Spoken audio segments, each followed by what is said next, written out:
ça s'est passé au Sénégal ah sàcc yi voleurs yi nga xamante ne dañoo nekk ci gouvernement bi ils sont dans l'abri maanaam ils sont protégés kenn du leen laal waaw ba baa leen accusé sax ah yow ñu yoon ndax nekk ci yaa jël wala jëlu la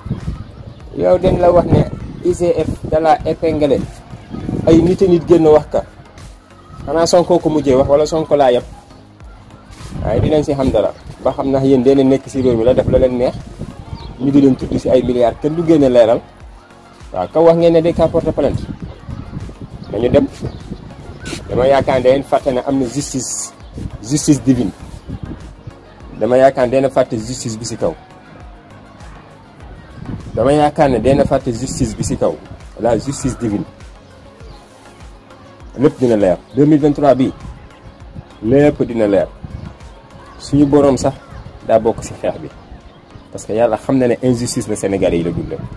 su gouvernement baa xamante ne la ka neex laa def ak waa këram du yomb incha allah rassurez-vous du yomb Ousmane Sonko di ngeen ko may jàmm par force ndaxte yàlla desee dugal loxoom xaw ma na xam ngeen loolu.